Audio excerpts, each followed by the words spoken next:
नमस्कार, मैं हूं खुशबू पांडे। स्वागत है आपका हमारे खास कार्यक्रम जनता सरकार में, जिसमें हम बात करेंगे सत्ता के सिंहासन से लेकर जनता के सरोकार तक। साथ ही हम आपको बताएंगे प्रदेश सरकार की हर उस योजना के बारे में जिनका सीधा संबंध हरियाणा की जनता से है। योजनाएं प्रदेश के विकास को नई गति प्रदान करेंगी और हरियाणा की जनता का चहुमुखी विकास भी करेंगी, ताकि प्रदेश की जनता तरक्की की राह पर आगे बढ़े और हरियाणा प्रदेश निरंतर उन्नति की नई ऊंचाइयों को छूता हुआ प्रगतिशील रहे। तो अगले 30 मिनट तक बने रहिए हमारे साथ और देखते रहिए जनता सरकार।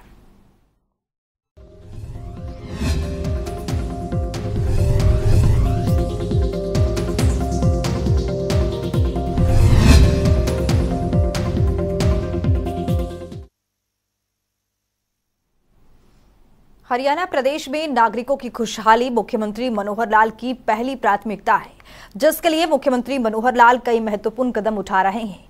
जहां नागरिकों की भलाई के लिए कई योजनाएं लागू की गई है, तो वहीं ताकि प्रदेश के नागरिक योजनाओं का सीधा लाभ उठा सके। इसी कड़ी में मुख्यमंत्री मनोहर लाल ने एक कार्यक्रम के दौरान कहा कि परिवार पहचान पत्र के जरिए लोगों को राशन कार्ड, पेंशन, आयुष्मान और चिरायु हरियाणा योजना का लाभ घर बैठे ही मिल रहा है। रिपोर्ट देखिए।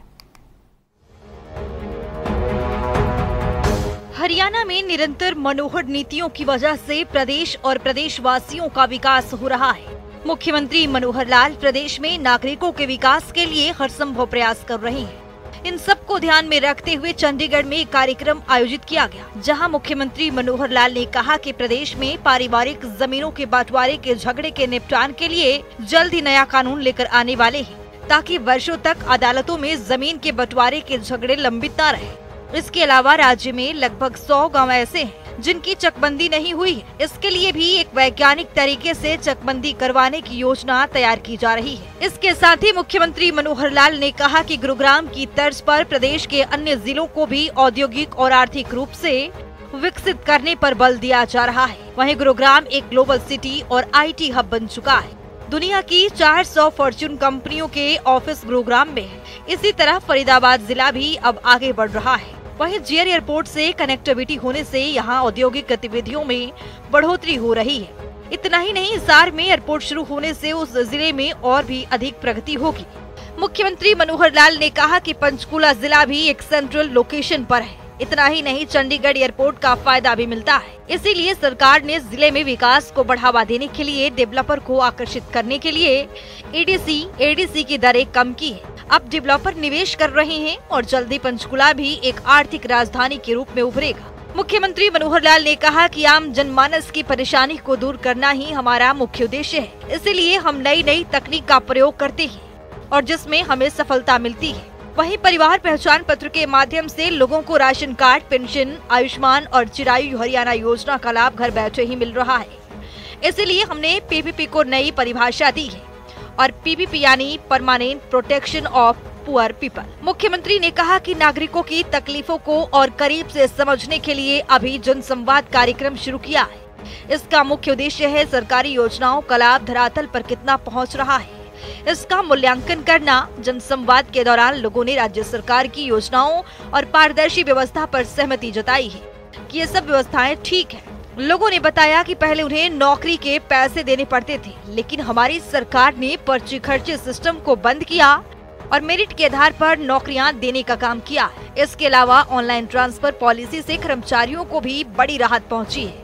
मुख्यमंत्री मनोहर लाल ने कहा कि लोगों के जीवन को कैसे सुखी किया जाए और इसके लिए ईज ऑफ डूइंग बिजनेस की तर्ज पर ईज ऑफ लिविंग की दिशा में आगे बढ़ने की आवश्यकता है। लोग कितने खुश हैं, इसके लिए भी पैरामीटर बनाने होंगे। भूटान देश जहां हैप्पीनेस इंडेक्स को मापा जाता है, उसी तर्ज पर ये प्रयोग हरियाणा में भी करके दिखाएंगे। वर्तमान राज्य सरकार 5S यानी शिक्षा, स्वास्थ्य, सुरक्षा, स्वावलंबन और स्वाभिमान के लिए कार्य कर रही है।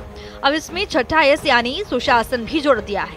CM ने कहा कि राज्य सरकार ने शिक्षा के क्षेत्र में आमूलचूल परिवर्तन किए हैं। इसी दिशा में आगे बढ़ते हुए हमने राष्ट्रीय शिक्षा नीति को 2025 तक लागू करने का लक्ष्य रखा है। मुख्यमंत्री ने कहा कि शिक्षा के क्षेत्र में हरियाणा कहीं भी पीछे नहीं है। स्कूलों में शिक्षा का स्तर और अधिक बढ़ाने के लिए संस्कृति मॉडल स्कूल खोले हैं। हमारा 10वीं और 12वीं का रिजल्ट दिल्ली से भी अच्छा आ रहा है। सुपर 100 के अब 4 सेंटर संचालित हैं। प्रदेश सरकार ने हर 20 किलोमीटर पर एक कॉलेज स्थापित किया है और अब कई जगहों से कॉलेज खोलने की मांग आ रही है। जिसके लिए दोबारा से मैपिंग करवाई जाएगी और अगर इस पैरामीटर को 20 किलोमीटर से कम भी करना पड़े तो करेंगे, लेकिन बच्चों को उच्च शिक्षा के लिए अधिक दूरी तय नहीं करनी पड़ेगी। साथ ही राज्य सरकार ने युवाओं की स्किलिंग करवाकर अगले 1 साल में 1 लाख लोगों को विदेशों में भेजने की योजना बनाई है, ताकि उन्हें विदेशों में रोजगार के अवसर प्रदान किए जा सके। इस कार्यक्रम के अवसर पर मुख्यमंत्री ने ये भी कहा कि गाँवों को विकास के मामले में आगे बढ़ाना सरकार की प्राथमिकता है। शिक्षा के स्तर को ऊंचा उठाने के लिए इंफ्रास्ट्रक्चर प्रदान करना, स्वच्छता अभियान, पार्कों की व्यवस्था और मॉडर्न सिस्टम के अनुसार डेवलप करने की आवश्यकता है। वहीं गांव के लोग शहर की तरफ न जाए और उनके व्यवसाय रोजगार गांव में ही कैसे मिले, इसके लिए गांव में मार्केटिंग की व्यवस्था करनी होगी और गांव में बाजार खड़े करने होंगे, जिससे लोग गांव से पलायन न करें। स्पेशल डेस्क जनता टीवी।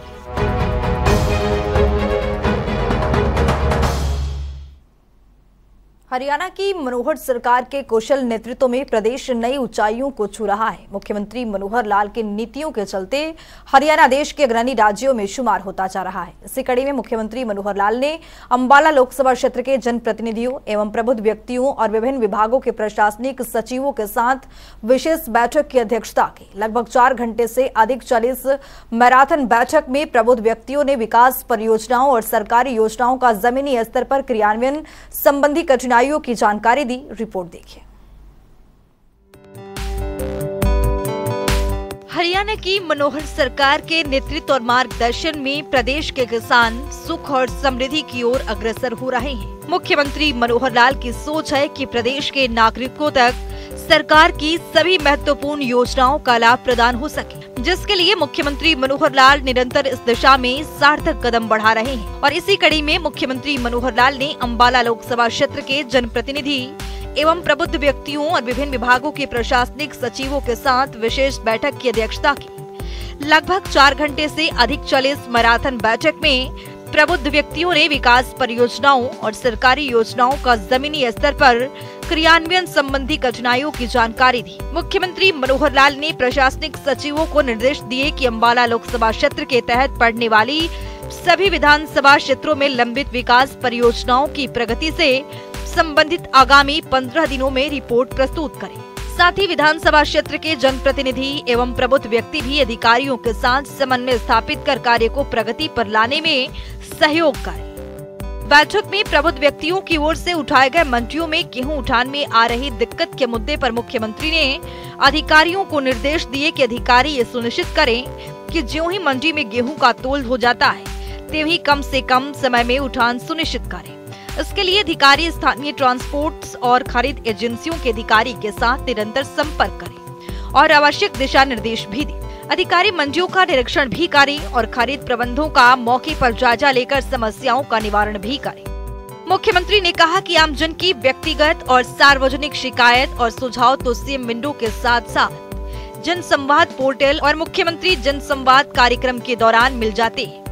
प्रबुद्ध व्यक्तियों और उच्च अधिकारियों के साथ सीधा संवाद करने की आज से एक नई कवायद शुरू की है, इसीलिए अधिकारी इसे गंभीरता से लें और समस्याओं के समाधान को सर्वोच्च प्राथमिकता दें। बैठक में कृषि एवं किसान कल्याण विभाग के अतिरिक्त मुख्य सचिव सुधीर राजपाल, लोक निर्माण अतिरिक्त मुख्य सचिव अनुराग रस्तोगी, विकास एवं पंचायत विभाग के अतिरिक्त मुख्य सचिव अनिल मलिक, स्वास्थ्य एवं परिवार कल्याण विभाग के अतिरिक्त मुख्य सचिव डॉक्टर जी अनुपमा, जन स्वास्थ्य अभियांत्रिक विभाग के अतिरिक्त मुख्य सचिव AK सिंह, मुख्यमंत्री के प्रधान सचिव उमाशंकर, सामाजिक न्याय, अधिकारिता, अनुसूचित जाति एवं पिछड़ा वर्ग कल्याण एवं अंत्योदय विभाग के प्रधान सचिव विजेंद्र कुमार, खाद्य नागरिक आपूर्ति एवं उपभोक्ता मामले विभाग के आयुक्त एवं सचिव पंकज अग्रवाल, शहरी स्थानीय निकाय विभाग के आयुक्त एवं सचिव विकास गुप्ता, मुख्यमंत्री के राजनीतिक सलाहकार भारत भूषण भारती,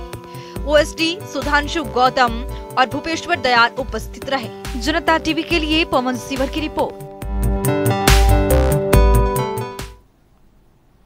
मुख्यमंत्री मनोहर लाल के नेतृत्व में हरियाणा विकास के पथ पर आगे बढ़ रहा है। विकास की दिशा में तेजी से कदम बढ़ा रहे मुख्यमंत्री मनोहर लाल के मार्गदर्शन में हरियाणा प्रदेश में स्वास्थ्य लाभ के लिए कई योजनाएं चलाई जा रही हैं, जिनका लाभ हरियाणा के पात्र नागरिकों को हो रहा है। हरियाणा और प्रदेश निवासियों के उत्थान के लिए काम कर रहे मनोहर सरकार में गरीब और जरूरतमंद परिवारों के लिए विशेष योजना चलाकर उन्हें लाभ प्रदान किया जा रहा है। रिपोर्ट देखिए। हमारी सरकार ये गरीब की सरकार, ये उस जरूरतमंद की सरकार, नीडी आदमी की, जिसको समय पर जो लाभ मिलना चाहिए वो मिल सके, इसके लिए हम काम करते हैं। हरियाणा में गरीब और जरूरतमंदों के लिए काम कर रही मनोहर सरकार ने हरियाणा की तस्वीर और तकदीर को बदलने का काम किया है। गरीब परिवारों को सरकार की महत्वपूर्ण योजनाओं का लाभ पहुंचाने के लिए मुख्यमंत्री मनोहर लाल निरंतर प्रयासरत हैं। सरकार का प्रयास है कि अंतिम पंक्ति में खड़े अंतिम व्यक्ति को उन महत्वपूर्ण योजनाओं का लाभ मिल सके जिसके लिए वो पात्र हैं।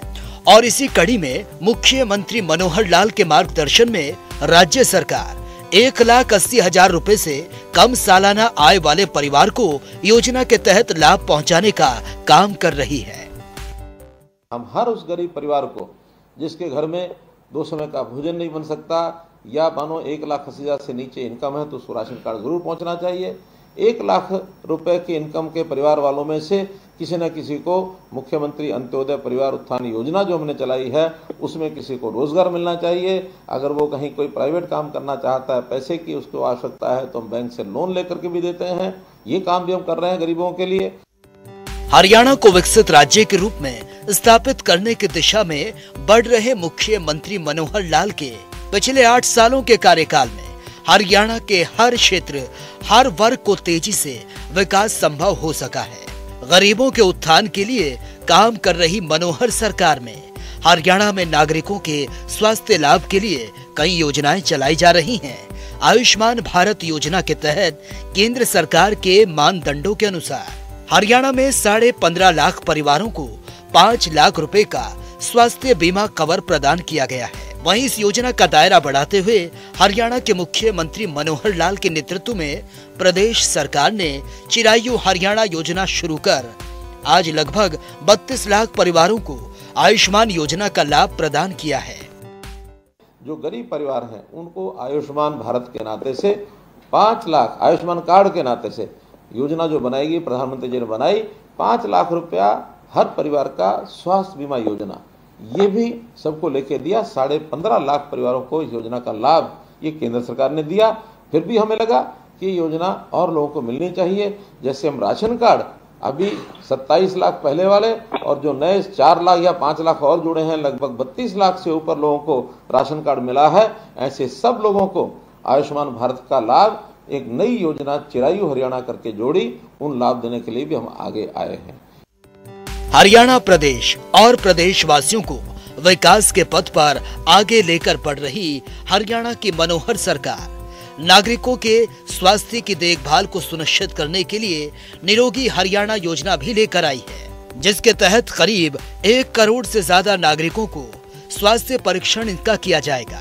और इस क्रम में अभी तक 4.5 लाख से भी ज्यादा लोगों का टेस्ट किया जा चुका है, जिससे कि किसी भी बीमारी का पता पहले ही लग जाए और उसका इलाज समय पर किया जा सके। ऐसे जो लोग हैं जो बीमार हुए नहीं हुए हों, लेकिन कभी भी उनको कोई अस्वस्थता का कारण बन सकता है, तो ऐसे लोगों का क्यों नहीं एक बार यानी शारीरिक स्वास्थ्य परीक्षण ये होना चाहिए। हमने इस योजना को भी लागू कर दिया है और इस योजना का नाम रखा है निरोगी हरियाणा। और जितने भी हमारे हॉस्पिटल्स हैं, जितने हमारी CSCs हैं, जहाँ पर ये टेस्ट करवाए जा सकते हैं, ऐसे सब जगह वो टेस्ट कराने शुरू किए हैं। अभी तक 4.5 लाख लोगों का ये टेस्ट परीक्षण हो चुका है। बड़ी संख्या है, 1 करोड़ के लगभग संख्या है। हम आगे चल करके जितने प्राइवेट हॉस्पिटल हैं, जितने लैब्स हैं टेस्ट करने वाली, इन सबको भी एक सरकारी उनके साथ समझौता करके इनके वहाँ भी ऐसे जो परीक्षण हैं उनको करने का और एक हम कार्यक्रम लेने वाले हैं, ताकि करोड़ों की जनता का जो परीक्षण है ये पहले हो सके। जब स्वास्थ्य परीक्षण होगा तो छोटी बड़ी कमी चाहे जो भी नजर आएगी उसका समय पर इलाज कराना ये कई बार संभव हो पाता है। अगर पता न लगे तो बीमारी इस स्तर तक पहुंच जाती है कि कई बार तो वापस लौटना भी मुश्किल हो जाता है कि बीमारी गंभीर हो जाती है। गंभीर बीमारी, लाइलाज बीमारी, तो जीवन भी जोखिम में पड़ जाता है। तो प्रारंभ में ही अगर कोई चीज़ मिल जाती है तो उसको उसके हिसाब से ठीक किया जाता है। जैसे कहावत है अंग्रेजी में, nip the evil in the bud, कि कोई भी ऐसी बुराई है उसको प्रारंभिक चरणों में उसको समाप्त कर देना चाहिए। तो यही हमारे शरीर के रोग के साथ है, अगर प्रारंभिक भी कोई जानकारी मिल जाए तो उसका तुरंत इलाज कराना संभव हो जाता है। राज्य के विकास और नागरिकों के उत्थान के लिए काम कर रहे मुख्यमंत्री मनोहर लाल ने यह आह्वान किया कि जो परिवार आर्थिक रूप से संपन्न हो जाए, ऐसे परिवार स्वेच्छा से सरकारी लाभ को छोड़ दें, जिससे कि किसी अन्य जरूरतमंद परिवार को इसका फायदा मिल सके। जब 1966 में 65 में जब देश में लाल बहादुर शास्त्री प्रधानमंत्री थे, हमको पता है उस समय अन्न का संकट हुआ था। अपने देश में अन्न कम हो गया था, खाने वाले लोगों की जितनी मात्रा थी उसकी तुलना में। उस समय देश के प्रधानमंत्री लाल बहादुर शास्त्री थे। उन्होंने कहा कि हम हरित क्रांति के माध्यम से अन्न जब पैदा करेंगे तब पैदा करेंगे, लेकिन तात्कालिक आवश्यकता ये है क्या समाज के लोग सप्ताह में 7 दिन में अगर वो 21 बार भोजन करते हैं, कोई 3 बार करता है या 14 बार भोजन करते हैं, 2-2 बार करते हैं, तो क्या एक समय का भोजन छोड़ सकते हैं? मुझे आज भी बहुत बुजुर्ग ऐसे मिलते हैं जो सोमवार रात्रि का भोजन वो लाल बहादुर शास्त्री जी की अपील पर जो छोड़ा था, आज भी उन्होंने जीवन में अपनाया हुआ है। तो ये अपील हमेशा समाज में जो जागृत व्यक्ति होता है, जिनको लगता है कि हमको देश और समाज की मुख्य धारा में होकर चलना है, और अगर हम अपनी आय बढ़ा करके सीमा से बाहर जाते हैं तो अपील मैं भी करता हूँ। आखिर ये राशन कार्ड के नाते से या बीपीएल के नाते से हमको सालाना लाभ कितना मिलता है? हमको सालाना लाभ मिलता है, अगर 20 किलो अनाज एक परिवार का एवरेज जाता है और 20 रुपया किलो का भी लाभ हो तो 400 रुपया महीना, अर्थात 48 रुपया साल। अब और कुछ छोटे मोटे लाभ मिला करके 6,000 रुपये साल, तो 6,000 रुपये साल का ही हमको लाभ मिलता है। हमारी कमाई अगर 6,000 रुपया बढ़ जाए, 1,80,000 की बजाय 1,86,000 हो जाए, तो हम क्यों नहीं इस 6,000 का जो भुगतान अपने पास से करके इस लाभ को छोड़ सकते हैं, ताकि हमारा छोड़ा हुआ ये जो सरकारी जो भी लाभ मिलता है, ये लाभ किसी गरीब आदमी को मिले।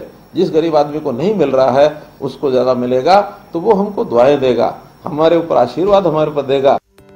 हरियाणा की मनोहर सरकार गरीब और जरूरतमंदों की सरकार है। इसके लिए मुख्यमंत्री मनोहर लाल उनके कल्याण के लिए निरंतर काम कर रहे हैं और इस दिशा में प्रदेश सरकार कल्याणकारी योजनाओं का लाभ हर पात्र व्यक्ति तक पहुंचा रही है। ये सुनिश्चित कर रही है मुख्यमंत्री मनोहर लाल की आर्थिक सोच और नीतियों से जहां नागरिकों को सरकार की महत्वपूर्ण योजनाओं का लाभ मिल रहा है, वहीं हरियाणा का मनोहर विकास हो रहा है।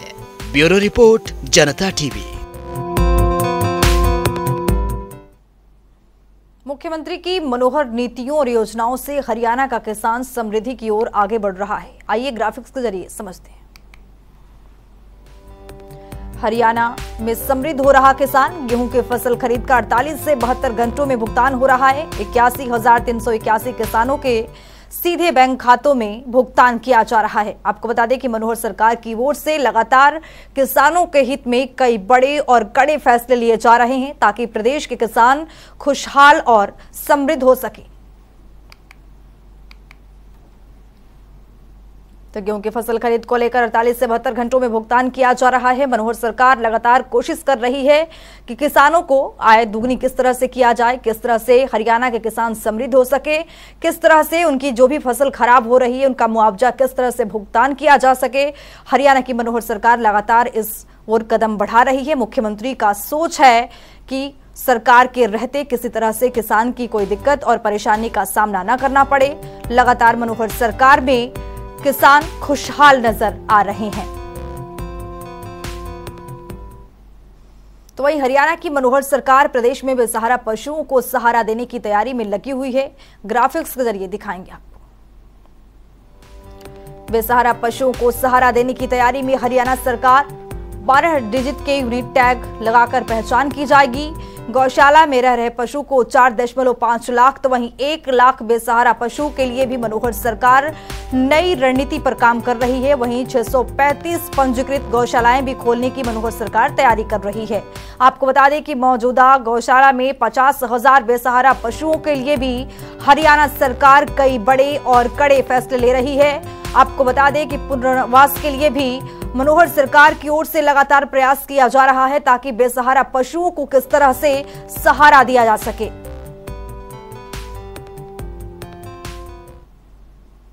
तो चलिए अब जान लेते हैं कि आज के इस सवाल का विजेता कौन है।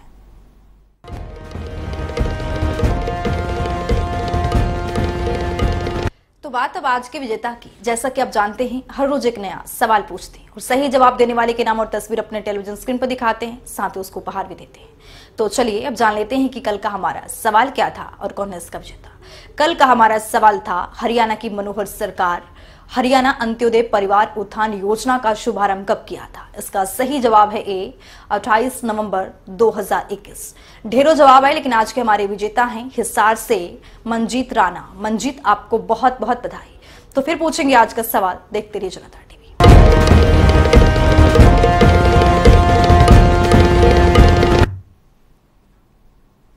तो वक्त हो गया है आज की मुलाकात का। आज की मुलाकात में हम हर दिन नए शख्सियत से आपको रूबरू कराते हैं और उनकी कार्यप्रणाली पर बारीकी से नजर डालते हैं, जानते हो तमाम योजनाएं जो बनी है हरियाणा की जनता के लिए। तो ऐसे ही शख्सियत जनता टीवी ने खास बातचीत की है। इनका नाम है अभिषेक बंसल, जो कि हिसार से डिस्ट्रिक्ट मैनेजर के पद पर काबिज हैं। सुनिए।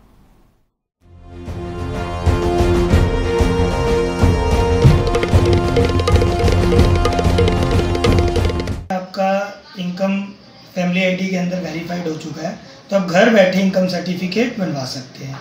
इसी तरीके से कास्ट सर्टिफिकेट, बीसी और एससी सर्टिफिकेट भी प्रोएक्टिव कर दिया है, जिसके अंदर अगर आपकी जाति का पीपीपी के अंदर वेरीफाई हो गई है तो वो कास्ट सर्टिफिकेट भी 10 मिनट में सरल के माध्यम से आप डाउनलोड कर सकते हैं। दूसरा मैं बताना चाहूँगा कि इसके से जो आपका ओल्ड एज समान अलाउंस है वो प्रोएक्टिव हो गया है। जैसे ही किसी की डीओबी फैमिली आईडी में 60 वर्ष वेरीफाई हो जाती है तो उसका डाटा समाज कल्याण विभाग को भेज दिया जाता है और उनसे वो कंसेंट लेके उनकी जो ओल्ड एज समान अलाउंस है वो स्टार्ट कर दिया जाता है, जो उनके डायरेक्ट खाते में बेनिफिट आने स्टार्ट हो जाते हैं। इसी तरीके से दिव्यांग pension, window pension, Ayushman Bharat की जो बात कर रहे हैं हम, चिरायु योजना जो है, और जो राशन कार्ड बन रहे हैं बीपीएल के, जो पात्र लोग हैं उनको ये घर बैठे सर्विसेज प्रोवाइड करवाई जा रही है। परिवार पहचान पत्र बन जाता है तो हमारी सरकार ने बहुत सारी योजनाएं जो है, मैंने आपको पहले भी बताया, वो इससे जुड़ चुकी हैं। जैसे HKRN के अंदर भी हमारी हरियाणा सरकार ने इसके मार्क्स रखे हुए हैं, CET के भी अंदर हमारे इसके मार्क्स रखे हुए हैं। तो जो जो पात्र परिवार है उससे ये होगा कि जो अपात्र परिवार हैं जिनकी इनकम अभी तक 1,80,000 से कम है, उनको ऐसे अवसर प्रदान किए जाएं जिससे वो अपनी इनकम बढ़ा सकें। अगर किसी का बच्चा नौकरी लग जाएगा तो ऑटोमेटिकली वो परिवार अपात्र परिवार से पात्र परिवार में आ जाएगा और उससे उनकी इनकम का जो बेनिफिट है वो अंत्योदय परिवार बन जाएगा। जी सर, उसके लिए सर देखिए क्या होता है कि कुछ बार ग्राउंड वेरिफिकेशंस जो होती हैं वो प्रॉपर वे से नहीं हो पाती, तो उसके लिए सरकार ने बहुत सारे और पैरामीटर सेट किए हैं और उन पैरामीटर्स के ऊपर टेक्निकल टीम के द्वारा भी, ग्राउंड टीम के द्वारा भी काम किया जा रहा है और उन खामियों को दूर किया जा रहा है। देखिए सर, हरियाणा के अंदर परिवार पहचान पत्र बहुत ज़्यादा अनिवार्य है। अगर आपको हरियाणा में कोई भी सर्विसेज लेनी है तो आपके पास आपका परिवार पहचान पत्र होना चाहिए। तो अभी तक जिन लोगों ने अपने परिवार पहचान पत्र नहीं बनवाए हैं वो अपने परिवार पहचान पत्र बनवाएं, और ना केवल बनवाएं, बनवाने के बाद पूरी डिटेल चेक करने के बाद साइन करके उसको अपलोड भी करें। जब वो अपलोड हो जाएगा तभी हम उस परिवार पहचान पत्र को वैलिड डॉक्यूमेंट मानते हैं।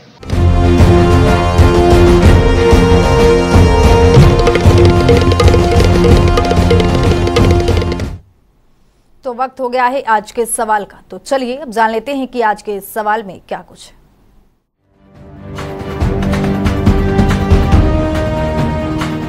हर रोज की तरह हाजिर हूं आज का सवाल लेकर। जैसा कि आप जानते हैं, हर रोज एक नया सवाल पूछते हैं और सही जवाब देने वाले के नाम और तस्वीर अपने टेलीविजन स्क्रीन पर दिखाते हैं, साथ ही उसको उपहार भी देते हैं। तो चलिए अब नजर डालते हैं आज के सवाल पर। हरियाणा में ग्राम रक्षक योजना की शुरुआत कब हुई थी?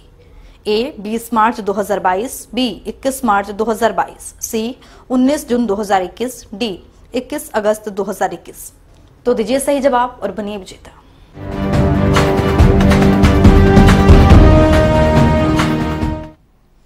तो इस खास कार्यक्रम के जरिए हमारा मुख्य उद्देश्य है हरियाणा सरकार की कल्याणकारी योजनाओं की जानकारी और उसका लाभ प्रदेश के हर एक नागरिक तक पहुंचाना है, क्योंकि जब प्रदेश का हर एक नागरिक समृद्ध और खुशहाल होगा तभी प्रदेश विकास के पथ पर आगे बढ़ेगा। हमारे खास कार्यक्रम जनता सरकार में आज के लिए इतना ही। नमस्कार।